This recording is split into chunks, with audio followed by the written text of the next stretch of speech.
welcome to Costumes, Sets, Props, and Oops with your host, Dee Beardsley, also known as, is it pronounced Shy?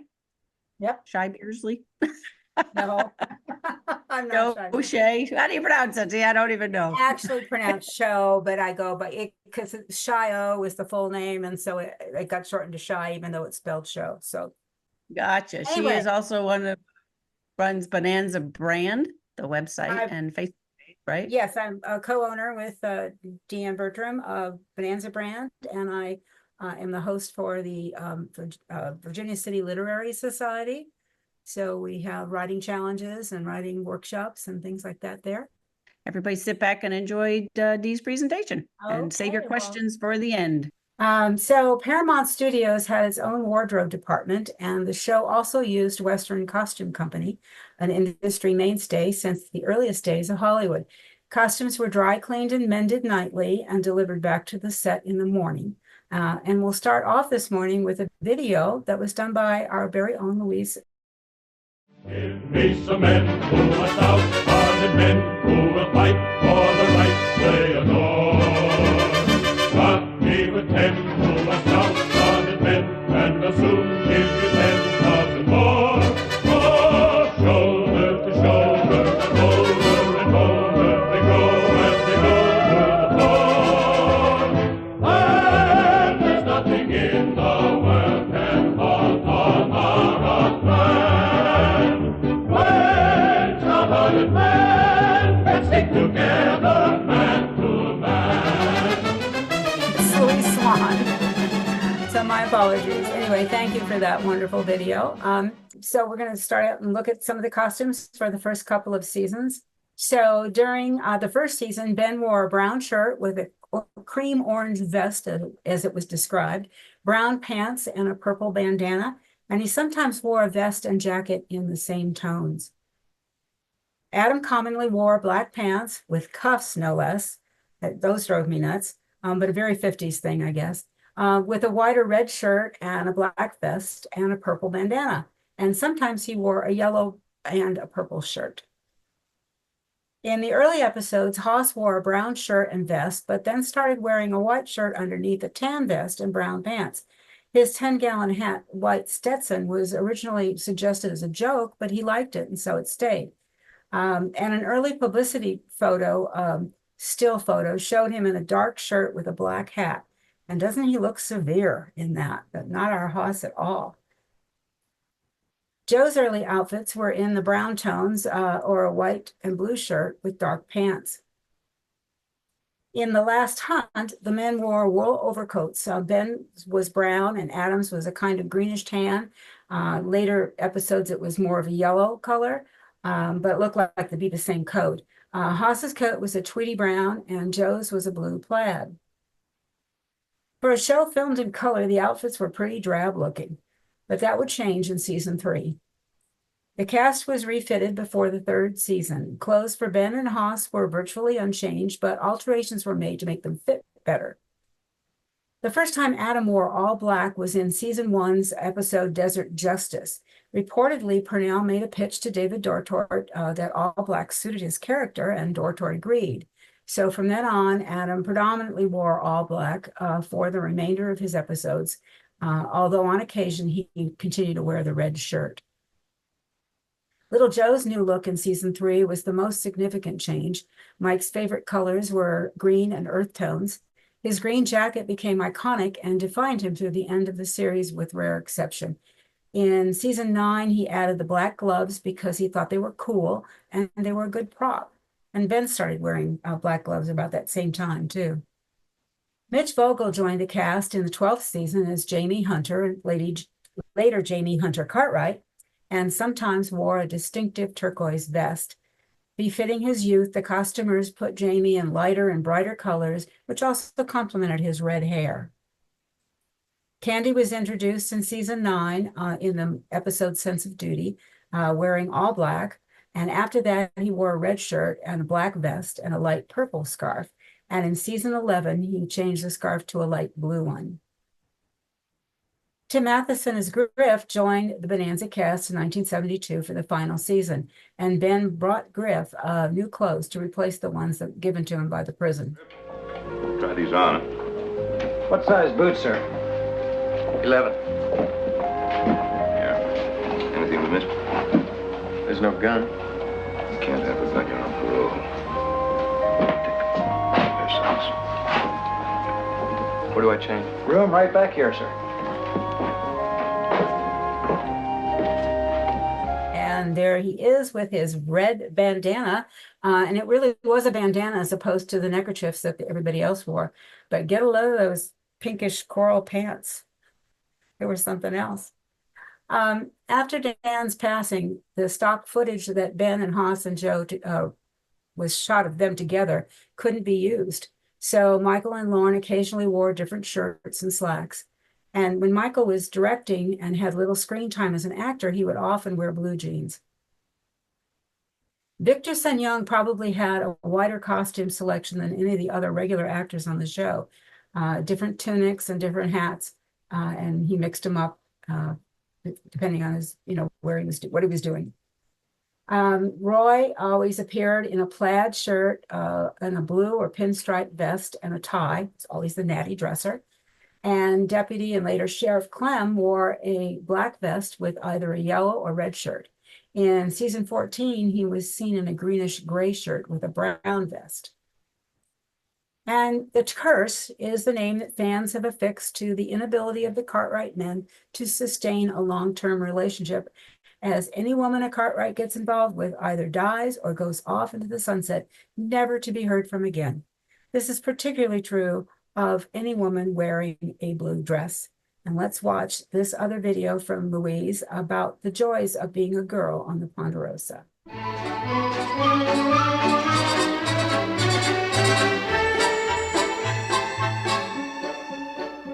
I'm a girl, and by me that's only great.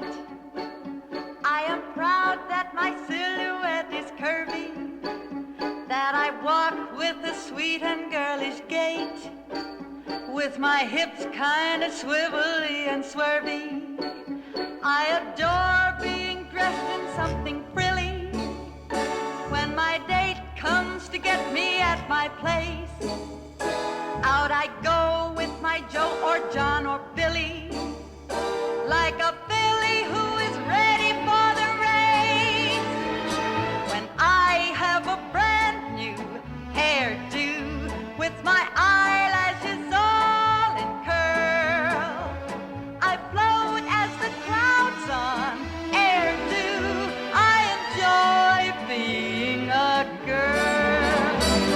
When men say I'm cute and funny, and my teeth aren't teeth but pearl, I just lap it up like honey. I enjoy being a girl. I flip when a fella sends me flowers. I drool over dresses made of lace. I'm strictly a female, and my future I hope will be in the home of a brave and free male who'll enjoy being a guy, having a girl like me.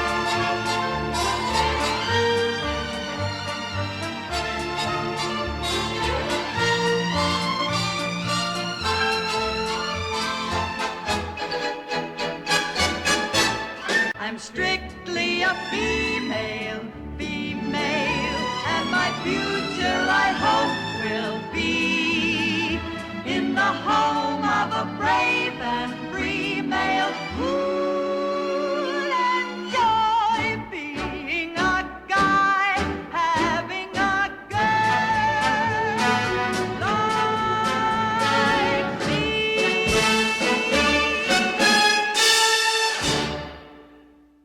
So what do you think? Would you wear a blue dress to the Ponderosa? I don't know if I would. On February 26, 2024, Remind magazine listed the 20 hottest bombshells on Bonanza. Can you name the episode each woman appeared in? There's a couple tricky ones in there. Anyway, take a look at it later.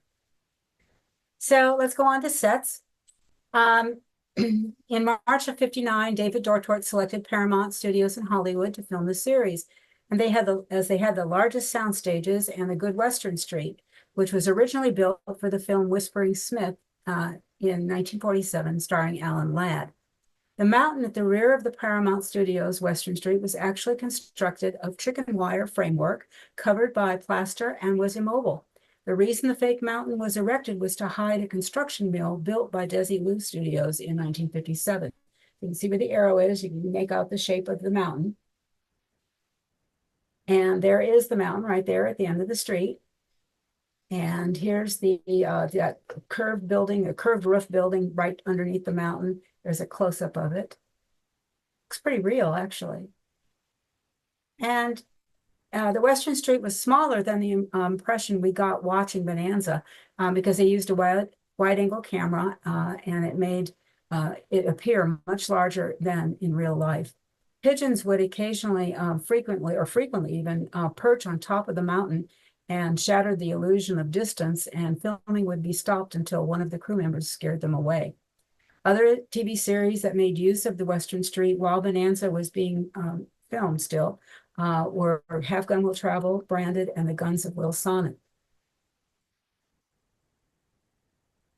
There was another painted backdrop of a blue sky, and it was located near the Western Street, there in the arrow. And there it is again. That sky backdrop was also used in Star Trek: The Voyage Home when the cast came out of the Klingon ship that crashed into San Francisco Harbor and they released the whales. The water that was there was actually a flooded parking lot there in the yellow frame there, right next to the blue backdrop. And you can still see part of the Western set there too. This is a scene from The Errand Boy, a Jerry Lewis film where the mountain is visible. And Jerry's character wanders onto a Western set while they are shooting. If you've seen the movie, you know what happens next.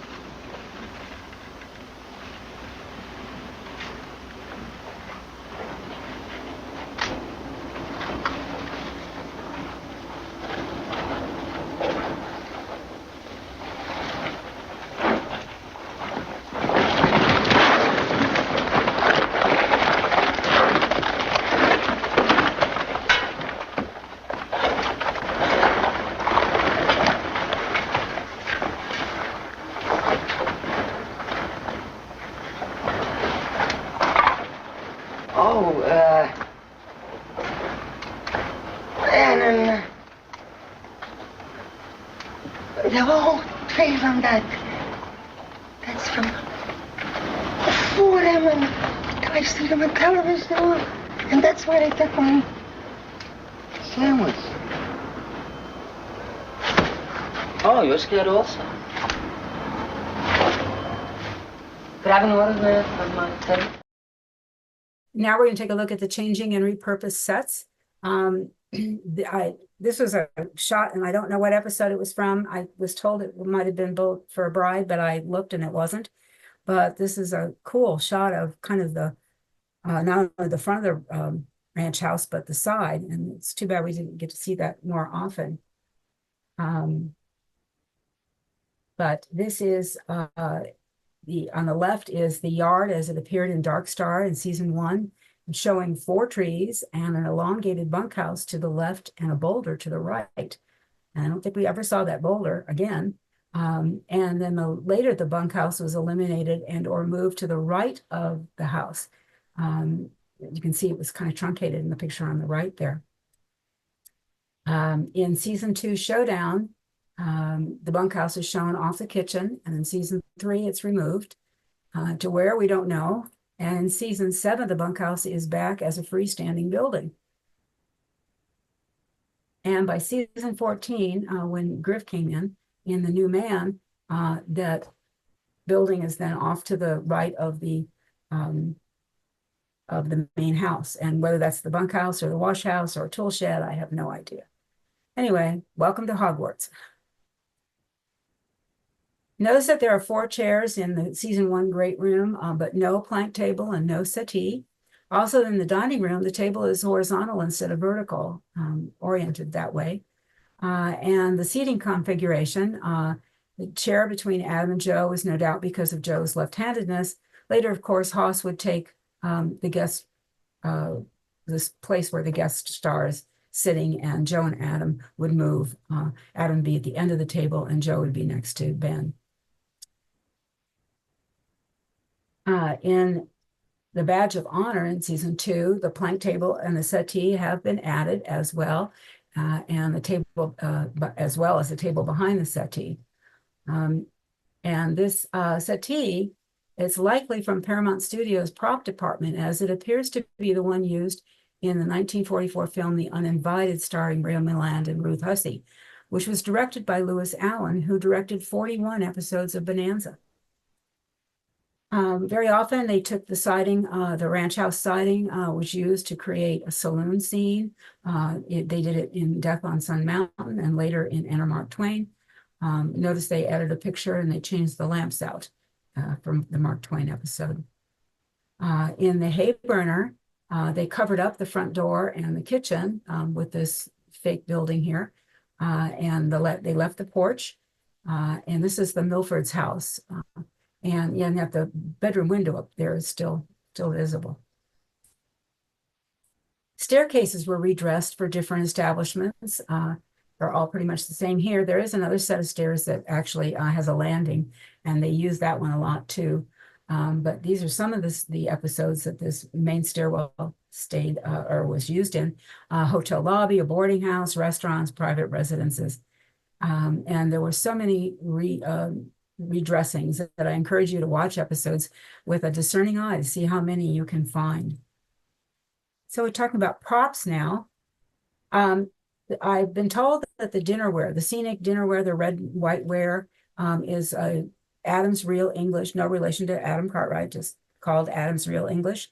I'm not sure if that's true, but I have it on good authority. And some fans I know have collected it. The glassware on the table is ruby red King's Crown thumbprint glassware, and I recognized it from the first episode I ever saw because my grandmother had an entire set of the water glasses, wine goblets, cordials, sherbets, and plates. And she introduced me to Westerns in the 50s, and we shared a love of Bonanza before her passing in 1967. And she left me the set, which I still have. And by the way, the same glasses were used in The Big Valley. For anyone interested, you can often find this glassware at antique shops or thrift stores and on Etsy and eBay. Bonanza has come under some criticism for the inaccuracy of the Cartwrights' weapons. In the first season, however, they used Henry rifles and authentic Colt 1860 issue revolvers appropriate to the period portrayed in the series. Later, however, they switched to the 1870s versions because they were lighter and less cumbersome. Ben had his gun was a Remington model 1875 Army revolver with a longer barrel and a black grip. And his rifle that we saw in the Legacy was an 1873 Winchester carbine, and the C was nickel-plated and not silver. Adam, Hoss, and Little Joe all carried Colt model for 1873 single-action Army revolvers. Adam's had a black barrel and a black grip.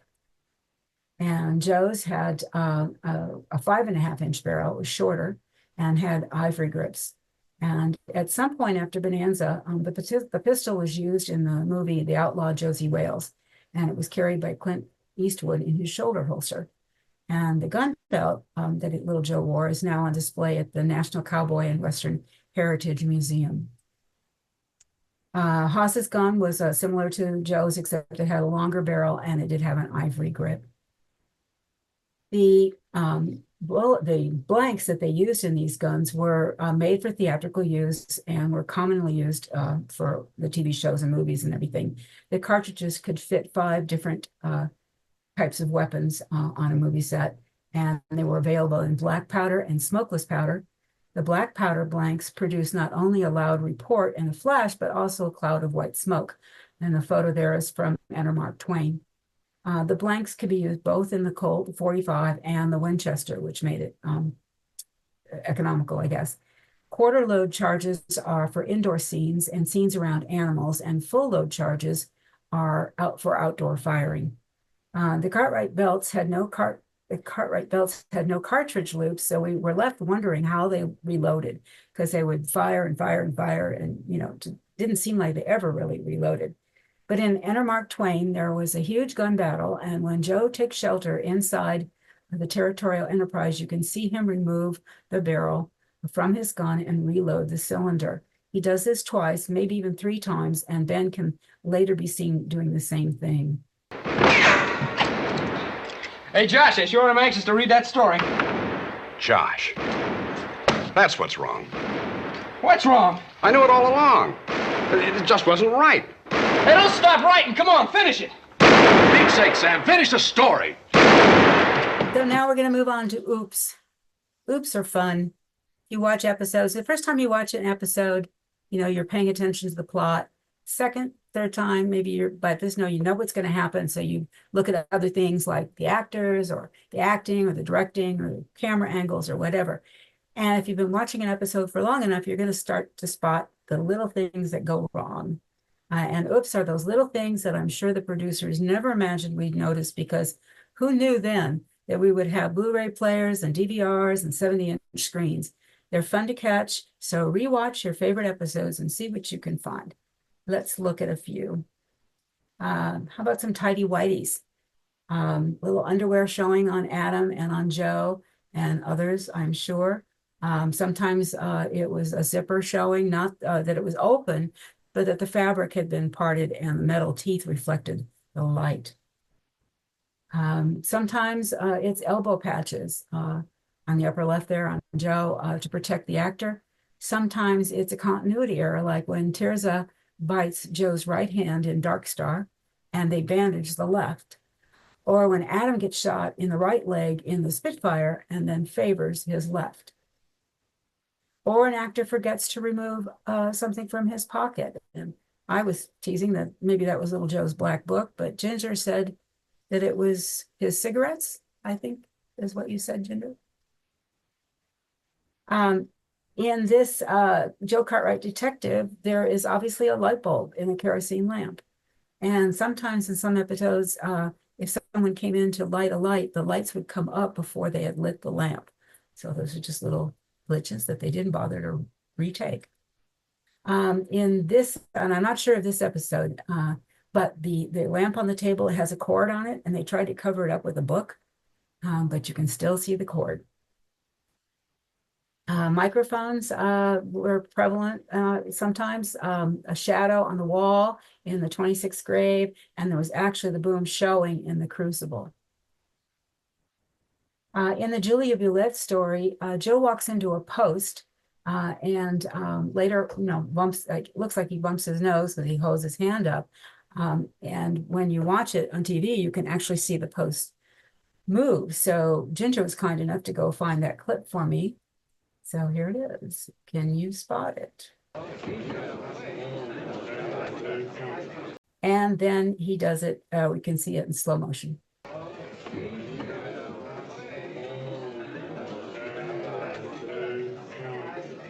So was it a mistake or did he plan it? Who knows? In Woman of Fire, Adam ties up the horse to the horse rail that's right there. And then a few minutes later, he's, can't remember her name, the actress's name. It was Joan Hackett, but I couldn't remember her screen name. Anyway, she's there, and there is no horse post or horse rail there. Sometimes they're there 1 minute and gone the next. Yeah, here's another case in the old sod. And again, this is that building that's to the right of the ranch. So maybe this looks like a wash house here. Because Hoss is going out to fill the bucket. Who knew there was a well in the front yard?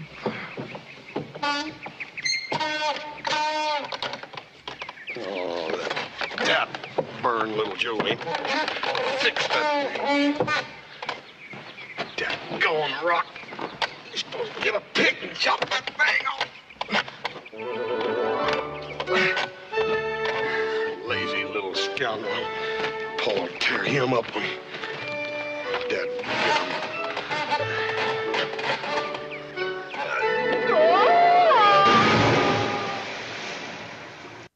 Or, and maybe there was there was a garden there one time.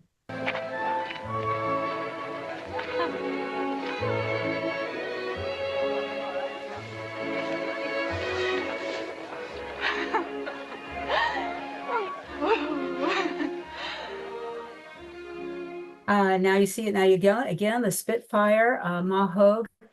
Ben invites Ma Hogue to go into the house.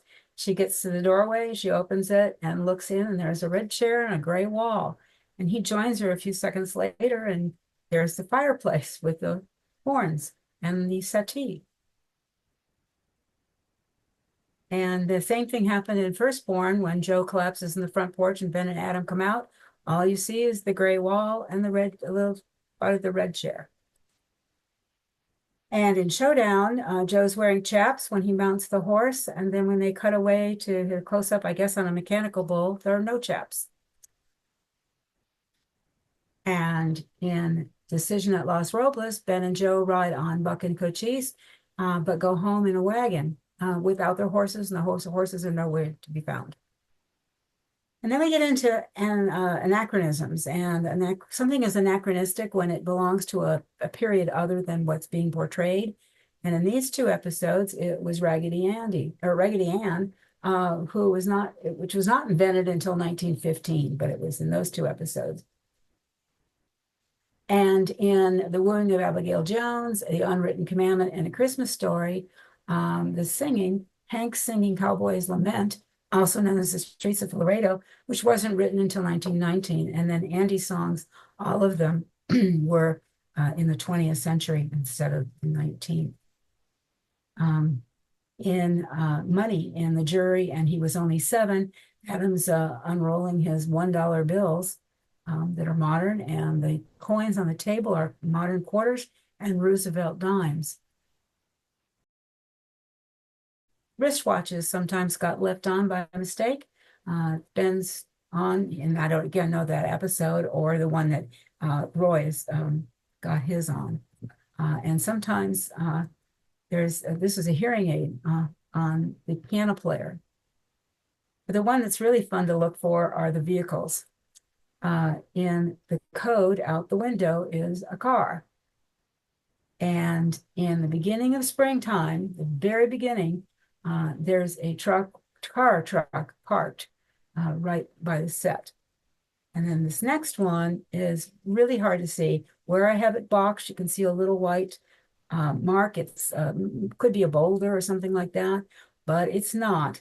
And so as you'll see in this clip, but don't blink or you'll miss it.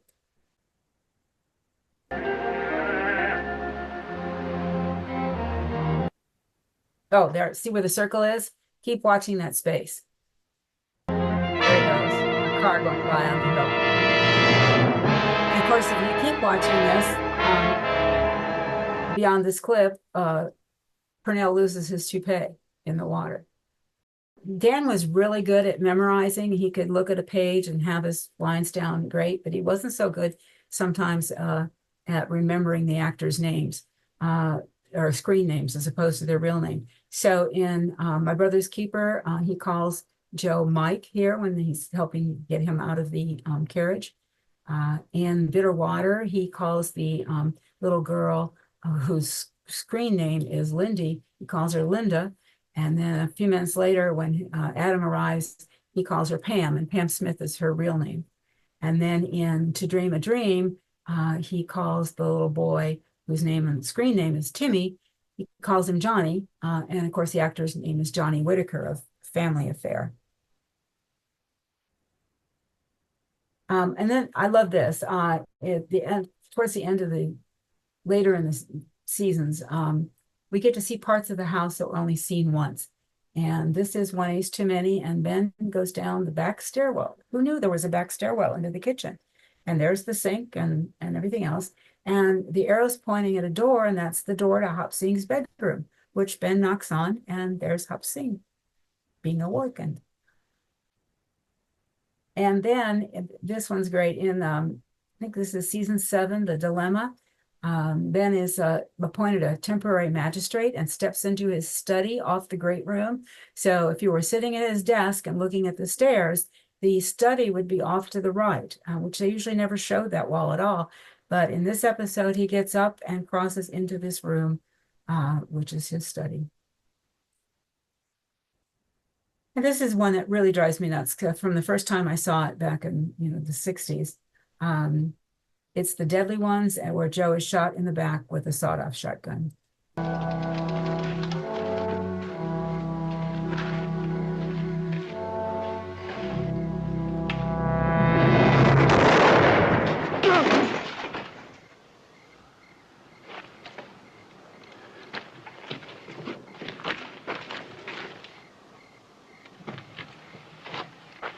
You're a fool! If you've killed him, General Diaz will feed us to the ants.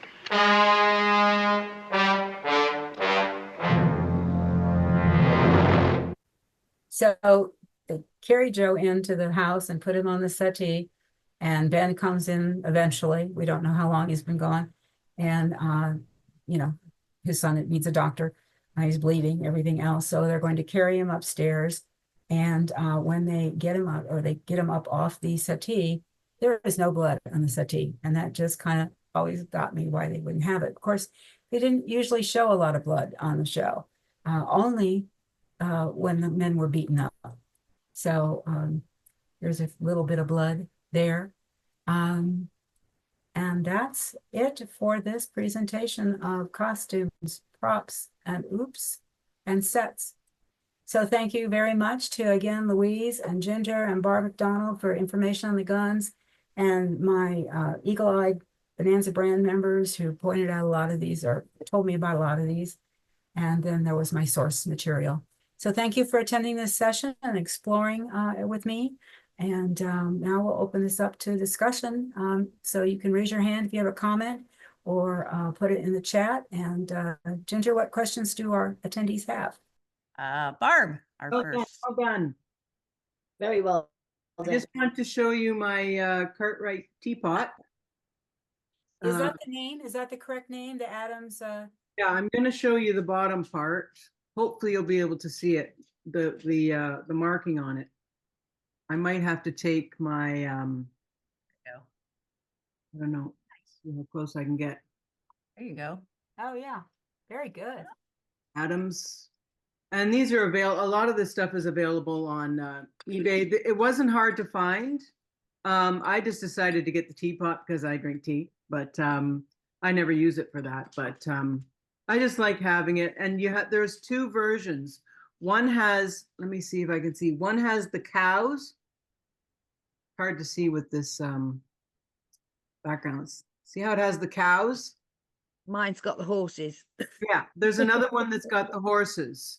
Yeah. So the Cartwrights use the cows. So if you're planning to buy pieces of this, which you can find anywhere, make sure you get the ones with the cows, because it's called scenic something. It's British. English scene, it's called. Mm. Made in Staffordshire. Yes. Nice, Lynn. See, somebody was asking about the drinking glasses. Can you type that in the chat, what they were called?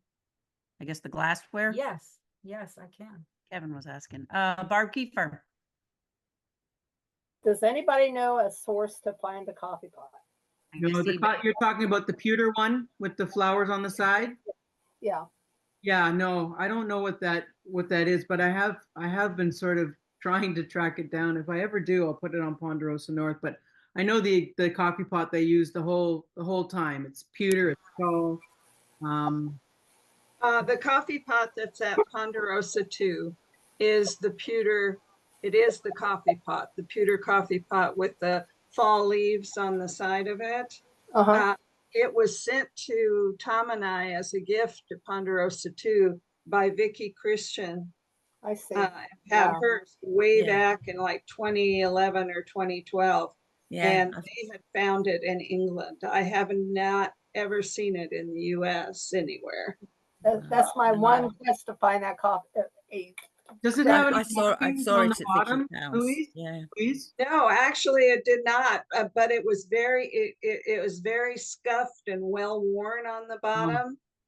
So there may have been at one time. Yeah, it's helpful that you get the stamp on the bottom, so that's probably why it's so hard to find. One of the questions is, how is Vicki doing? I can answer that. I talk to her through email fairly frequently. She's still getting along. She's doing fine. She doesn't get out a whole lot. She visits her family, and Pat goes to visit her about once a week. And but she still responds, and she seems to be doing pretty well. Please give her our love, Louise. Tell her we were asking about her. She did back in the day. When they came to I used to be very close with Vicki and Pat and everyone back then, and they came to Boston in around the time of the '99 convention, and she wanted to go see the Boston Tea Party, and I had to ask around where it was, because when you're from Boston, you don't do the sightseeing kind of stuff, but I took Vicki and Pat all around. Those were good times back then. Yeah, they were, yeah. Not that these aren't good times. I just meant, I have a lot of memories of those days when we were first planning the first convention, I mean. Did anybody have any oops that maybe Dee had missed or didn't have time in her presentation? She certainly crammed a lot in there. Thank you, Dee. That was absolutely fantastic. Excellent illustration. I have one, but I'm trying to remember the name of the episode. Please pardon me. Where Ben is in a fight. It's the one where he has to go and rescue the boys. It's called The Rescue. The Rescue. There you go. Anyway, he's in a fight at this old guy's ranch, and his vest comes apart. Do you remember that one? Yeah.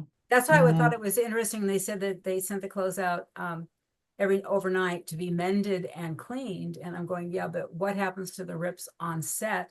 Obviously, they didn't have anybody around on set to mend things before the next take, and then they cut the things together. So he's got a rip and then he doesn't have a rip.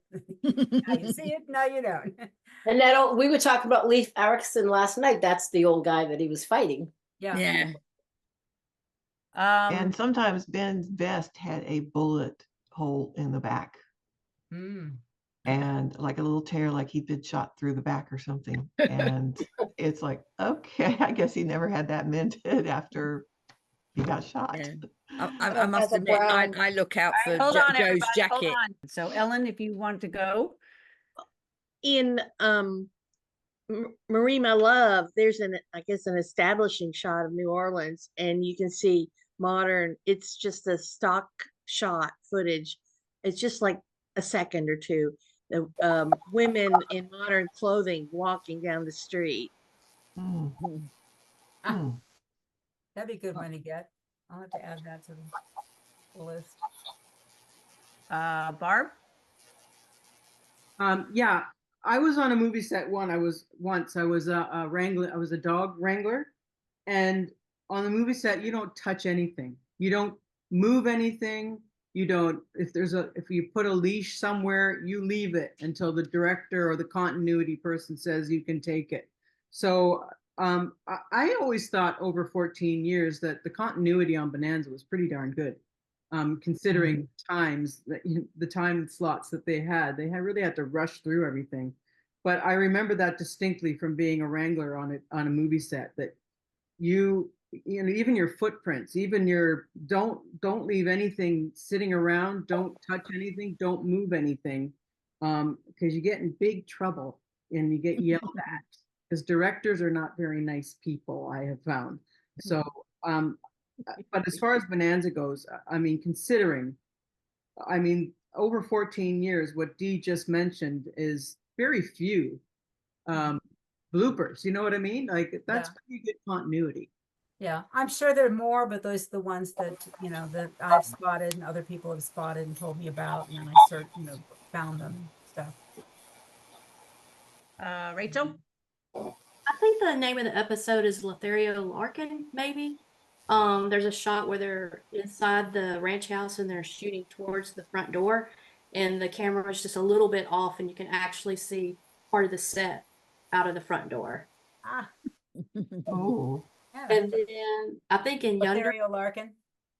Yeah, I think it's in Yonder Man at the end when the guy's leaving and he's shaking hands.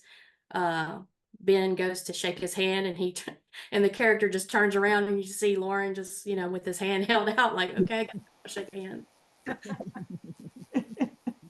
Yeah, we could make a whole blooper reel for the next convention, right? So Robin? Yeah, there's a scene where I think it's in the Quest, but Ben is coming down the stairs with just his blue or gray shirt on, no vest, and you can see where the shirt is completely faded out on the arms and everything, and the part that would be under the vest was much darker, but it's clearly faded. And it's like, wow, I think they need to replace that shirt or put the vest back on. Well, and then either Dan sweat a lot or whatever, but all of his shirts, because he wore white shirts, were a makeup. You could see the makeup on the collars. All the time. Collar always. All the time. Yeah, a couple things. She walks in beauty when Haas is beating the crap out of Adam in the bunkhouse, and Joe and Ben are in his den, and then they walk through to the bunkhouse. So I never knew there was like a walk through to the, I guess it's a bunkhouse, shed, whatever it is. Sometimes it's a bunkhouse. Sometimes. Yeah, sometimes it's a washroom. Never seen that sort of walk through that they could get to the bunkhouse from the house. And the other thing is, you know, sometimes I don't know the episode, but you know, it's at the end of the thing, they'll come out and they'll wave to people. This is the end, bye, or whoever is going. Oftentimes you'll see Purnell with his street shoes on. It's like, this is the last take of the day. As soon as this is over, I'm out of here. So look at his feet, and it's easy to tell because they're shiny shoes, and his feet are always filthy. So they're kind of easy they stand out like a sore thumb. All right, Maverick, third time's a charm. Let's see if we can. Okay.